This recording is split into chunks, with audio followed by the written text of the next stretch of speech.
This is a different sort of travel vlog. It's not going to inspire you to travel or make you feel like you're missing out. In fact, if I tell the story correctly, it will make you grateful that you didn't have to travel the north in a rickshaw. And our story goes a little something like this. You're wrong. Okay! Yeah. I'm so excited. None of us have any gas. We're out of fuel.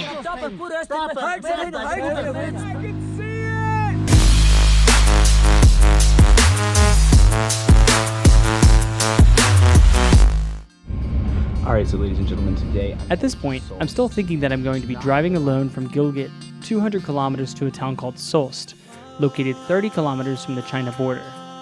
But looking back at this whole story, it's really amazing to see how little I actually knew about this day.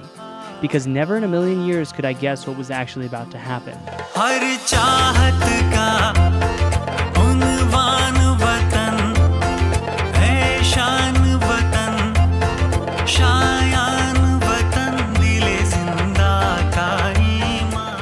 So I found something really interesting. Can you read it?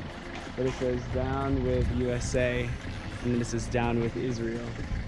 So this is just really, really interesting. There's actually a couple of them down the road. But yeah, this is just really, really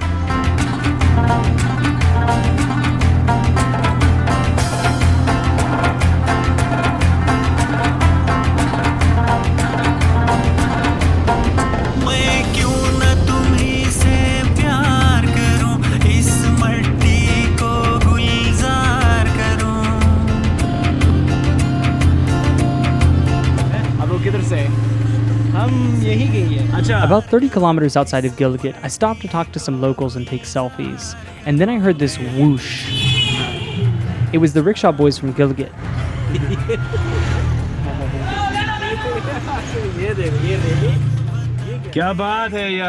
To be honest, I wasn't 100% sure of their intentions and how far they were willing to go. But either way, we were headed up north and it was going to be fun.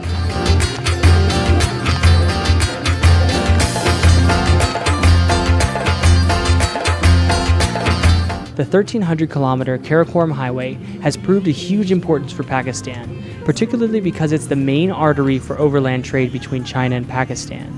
Completed in 1979, it is one of the highest highways in the world, snaking between the Karakoram Mountains.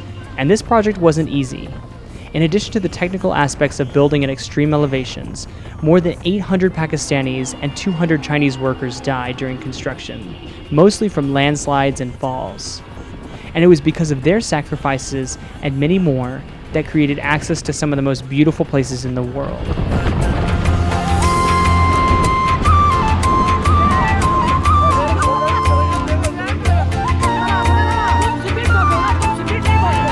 So ladies and gentlemen, I'm not alone.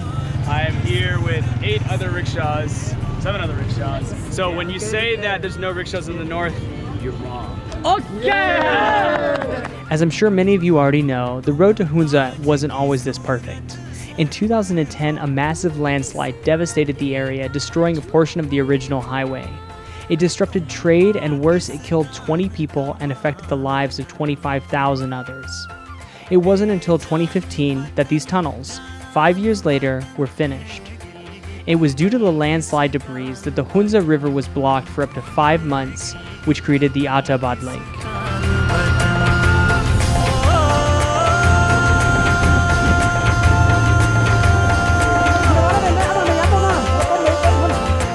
We're at Atabad Jheel, and it's beautiful. And नहीं यार 2 minute जाऊंगा अगर नहीं है तो मैं किसी के साथ लड़ाऊंगा Ladies and gentlemen, this is Ana Lake. It's freaking cold, but man,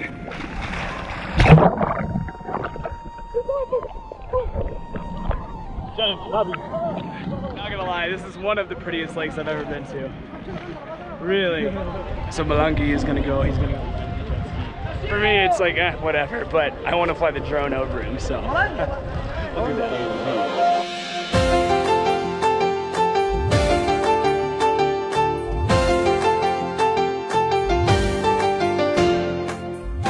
just my rickshaw that breaks all the time, but this one actually, the clutch, this little piece broke here. So we gotta figure out how we can do that. We're gonna do some Jugani real quickly though.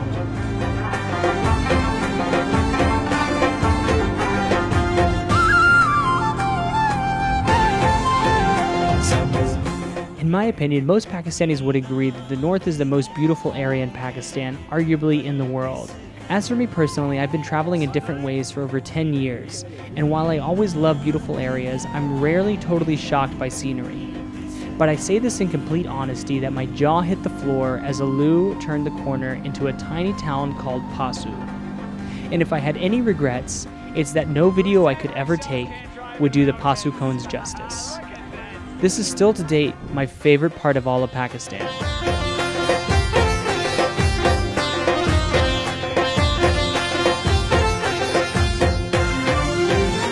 I'm not sure what's happening, but if I think I'm correct, I think we're gonna reach Punjab like soon. The pass closes at 4, but they were like, apparently the guys just like talked their way through it. I've never driven so fast and so far in my life. Well, not on the rickshaw, at least.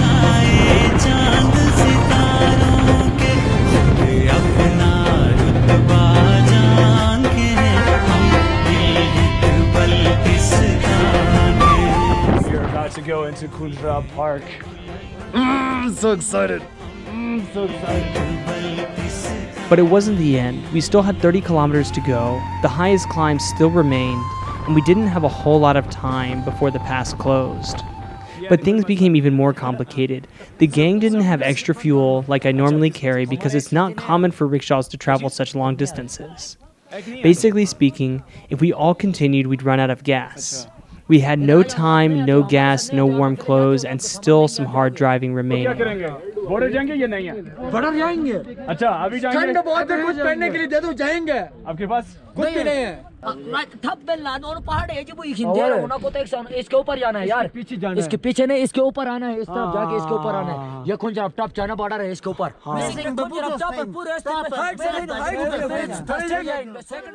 So the questions remained. Do rickshaws with low gas turn around and the remaining keep going?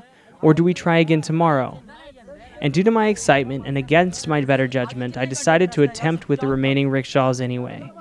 Or so I thought. This is the big hurrah! None of us have any gas to go back! We're just gonna hope and see what happens. We've got to get over that mountain with like 3.5 liters, and Alu consumes more gas at higher altitude. But it turns out that we arrived too late. The police showed up and they turned us around despite a lot of pleading on our part. But thankfully their judgment was better than mine because our already long day still wasn't close to being over. I mean, what's another day, you know, in paradise?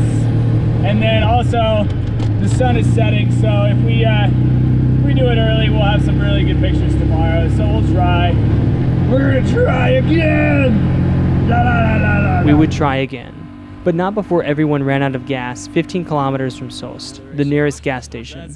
We towed, coasted, pushed, and cursed our way back down the mountain, where we would regroup and try one more time.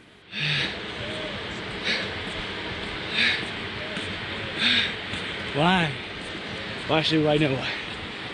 We're out of fuel in the middle of nowhere. So ladies and gentlemen, if you've been following me for the last couple of months, you've noticed that my channel growth on Instagram and YouTube has grown exponentially. And that's not just because of the content that I make, it's also because I've had a lot of help from a company called Gooblu. They are social media marketers that have helped me so much. So if you'd like to know more about how you can grow your own projects and your own business, do check out them. Their links in below, or check out their website. The next morning, we decided to increase our chances, and we'd only take the rickshaws with the least problems. 4, including Alu. We loaded up, and I took the chance to be a passenger up to the point where we turned around. And from there, Alu and I were going to re-attempt the top. Let me give you the adrenaline-fueled adventure of what it's like to drive a rickshaw to the top of the highest border crossing in the world. Where we turned around last time, and we're almost to the top. We're like 40 minutes away from the top. So I'm gonna drive the last little bit so that I can say that I've driven by myself all the way over Pakistan. Here we go, Kunjra Top.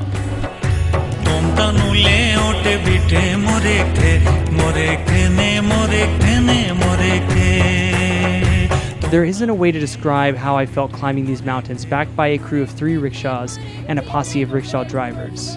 It was all about to be worth it, because I was about to be able to say that I was the first person to drive a rickshaw solo all the way across Pakistan.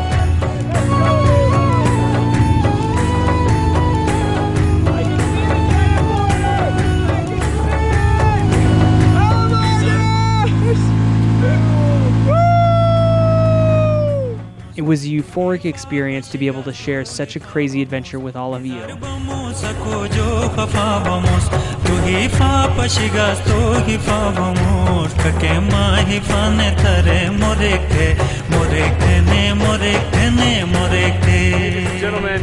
Ladies and gentlemen, I am here at Kunjra Pass with Alu and all of this. So I'm not even the first rickshaw to do this. I'm not even the second. I'm here with 3 other rickshaws, and kudos to Vajahat for being the pioneer here in the north. That's amazing. And you know, you guys, I say live hard and stay awesome, but this time I'm gonna say, let's go give away a rickshaw. I could not have done it without so much help and support from Taylor, from Bilal, from Hoop, and from you guys, the people who are watching this right now. It's because of your endless encouragement that made this trip worth it. And I urge you guys to keep traveling, keep exploring your own country, because it's more amazing than you can imagine. I only touched on a few places and there's still countless more to see. Stay proud, Pakistan, and let's go give away a rickshaw. Oh yeah, and as far as my cowboy hat, well, it found a new owner. It had served its purpose across Pakistan, and it only made sense that it continue in the hands of another rickshawwala. And maybe, just maybe, if you happen to be driving through Gilgit, you might see another rickshaw driving cowboy. And if you do see him, do give Malungi my regards. I am giving Alu away for free to a poor rickshawwala. Alu is going to be auctioned off on a website. The winner of the auction gets to help me donate the rickshaw for free to a poor rickshawwala. And the money from the auction goes 100% to the Basha Dam, because that's super, super important. There's no minimum bid. It can be 10 rupees or 100 million rupees, it doesn't matter. So yeah, let's see if we can come together and raise some money for the Basha Dam and give away Alu to a person who needs them. Also, one last thing is I have not gotten in contact with Imran Khan, and I'd like for him to ride in my rickshaw. So if you know anybody who knows anybody who knows anybody, please let me know. Please tag him on social media, PM Rides Rickshaw. That would be such a big help. And let's see if we can make this happen. As always, live hard and stay awesome.